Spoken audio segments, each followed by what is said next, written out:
সে তার সাথে যোগাযোগ করতে থাকে।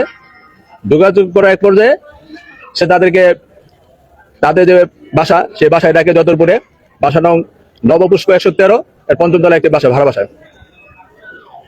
মেহেন্দিবাগে যখন আসে, ওই প্রবাসী এবং তার বন্ধু, ওই চক্রীর একজন সদস্য জলিল, সে তাকে করে দুটি সিএনজিতে করে বাসায় নিয়ে আসে।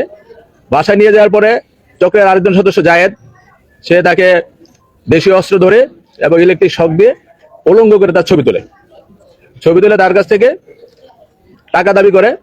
এবং তারা দুজন বিভিন্ন মাধ্যমে, বিকাশের মাধ্যমে, নগদ বা আত্মীয় স্বজনের মাধ্যমে তাদের কাছে 90,000 টাকা তারা এভাবে নিয়ে নেয়।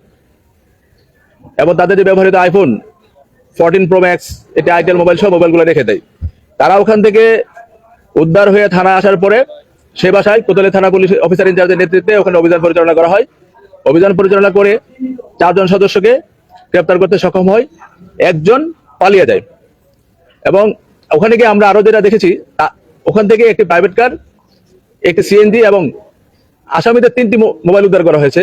আসামিদের মোবাইলে এরকম আরো অনেক ভিকটিমের ছবি এবং ভিডিও পাওয়া গেছে, যারা অতীতে তাদেরকে হানি ট্র্যাপের ফাঁদে ফেলে ওই বাসায় নিয়ে গিয়ে তাদের কাছে টাকা আদায় করেছে।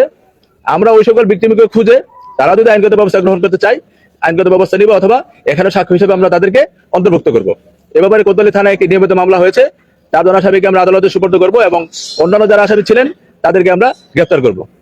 আরেকটি সিলেটের একটি কুখ্যাত মোটরসাইকেল চোরা সিন্ডিকেট, এই সিন্ডিকেট চোরেন কয়েস নামে একজন চোর, যিনি নিজেকে মোবাইল চোরদের যে সংগঠন, সেই সংগঠনের প্রতিষ্ঠাতা সভাপতি দাবি করেন, নিজের মুখে দাবি করেন। আমরা তাকে দীর্ঘ প্রচেষ্টায় সিসিটিভি ফুটেজ এবং অন্যান্য বিষয়াদি বিশ্লেষণ করে তাকে আমরা আমাদের বন্দরবাজার ফাঁড়ি আইসির নেতৃত্বে আমরা জৈন্তাপুর কানাইঘাট এলাকায় অভিযান করে তাকে আমরা গ্রেপ্তার করেছি। পাশাপাশি মোটরসাইকেল চোর চক্রের যিনি ক্রেতা বিক্রেতা, এরকম একজনকে আমরা গ্রেপ্তার করেছি। তাদের কাজ হচ্ছে এই চোরাই মোটরসাইকেল কিনবেন এবং চোরাই মোটরসাইকেল বিক্রি করবেন। এবং এই কয়েসের বিরুদ্ধে সিডিএমএস পর্যালোচনা করে 22টি মামলা পাওয়া গেছে। 22টি মোটরসাইকেল চুরি এবং বিভিন্ন চুরি মামলা পাওয়া গেছে। এবং তার মাধ্যমে আমরা আরেকজন চোরকে শনাক্ত করেছি, যার মামলা সংখ্যা কয়েসের মামলা দ্বিগুণ।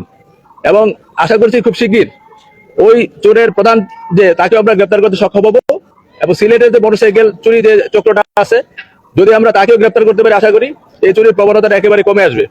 আমরা 2টি ঘটনায় নিয়মিত মামলা হয়েছে, আমরা তাদেরকে আদালতে সুপর্দ করব। আমরা একটি মামলা হয়েছিল গত 6 এপ্রিল, সেই মামলার সূত্র ধরে সিসিটিভি ফুটেজ এবং আমরা অন্যান্য তথ্যপত্র বিশ্লেষণ করে অভিযান পরিচালনা করে তাকে আমরা গ্রেপ্তার করেছি। এটা গ্রেপ্তার হয়েছিল আপনার জিন্দাবাজার, এটা বার্কের সামনে থেকে।